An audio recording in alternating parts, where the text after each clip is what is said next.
US was still sort of like in my space somewhat at that time.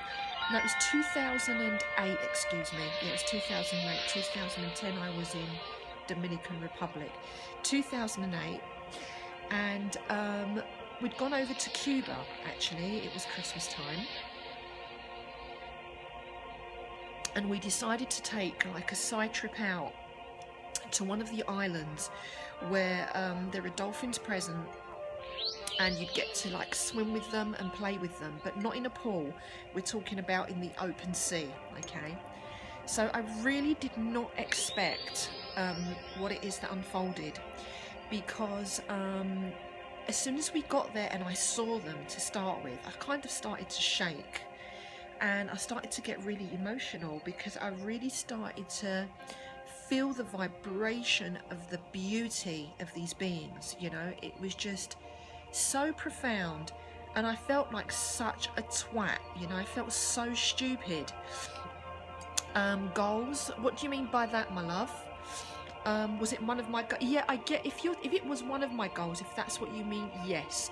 I always wanted to connect with them, because the dolphin is also one of my animal totems, the dolphin and the white tiger. Yeah, so I got into the sea, and they were just so playful. They swam around me. They were kind of stroking and bopping me with their heads on mine, and I've got pictures somewhere as well.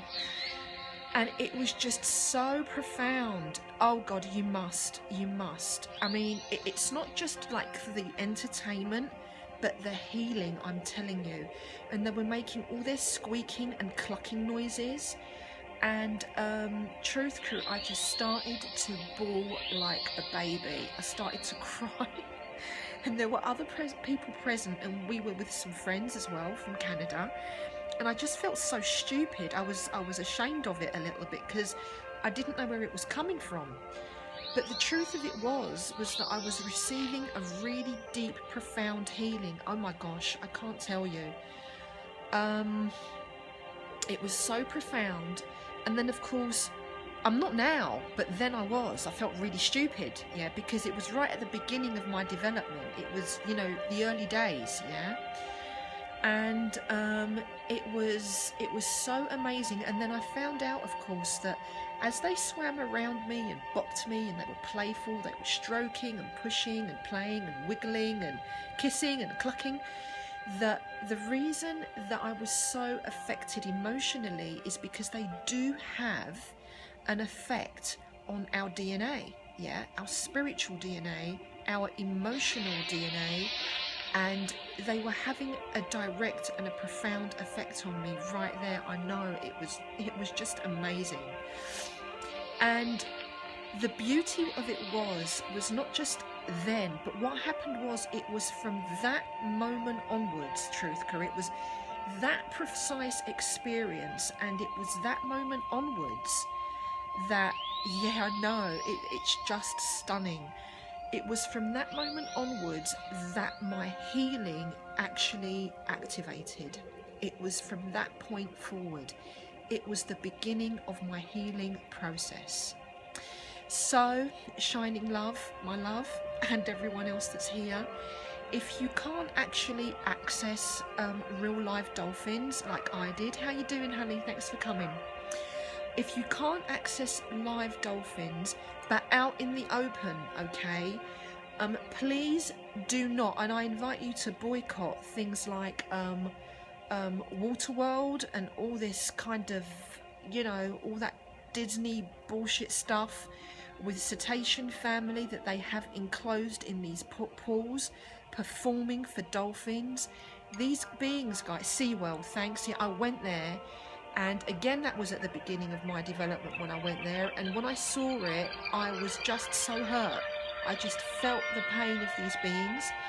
Even though they're being put there to perform, you should see the way they catch them to do that. Have you ever seen that? Yeah? No, I haven't. What's that all about?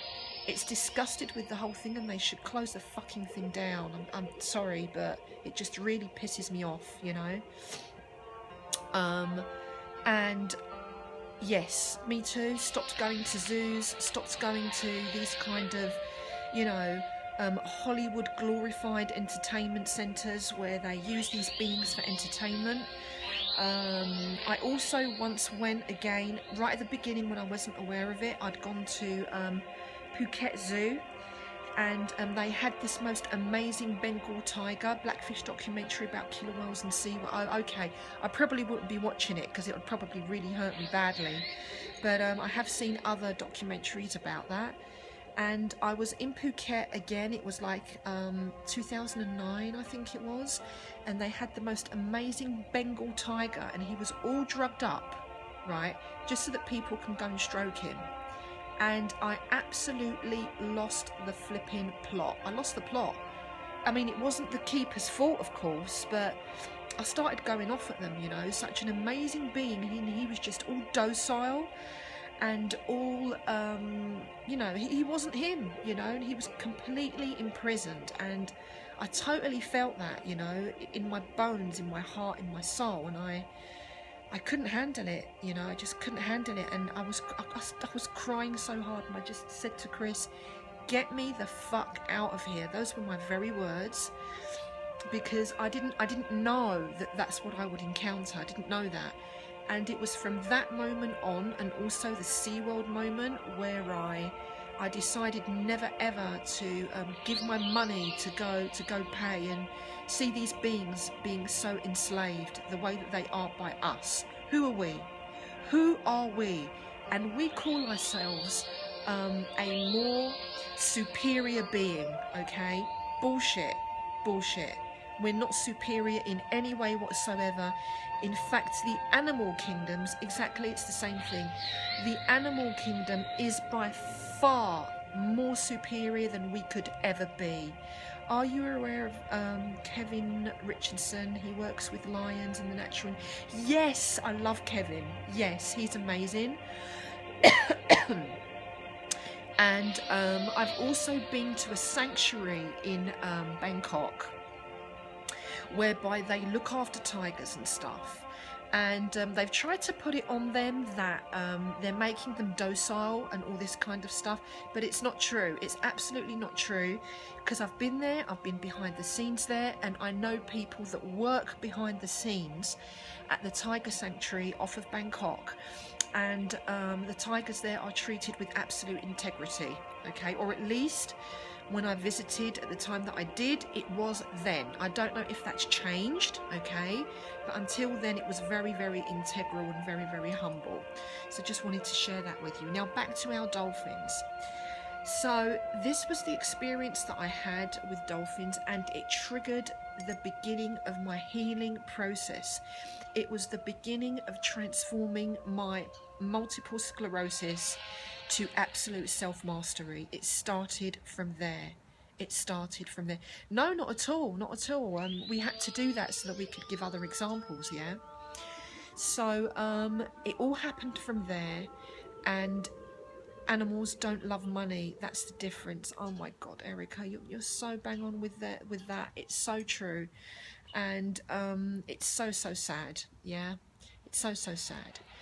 But this is where it began. So if you're one of these people that want to put stuff on your bucket list, then this is a to-do, seriously.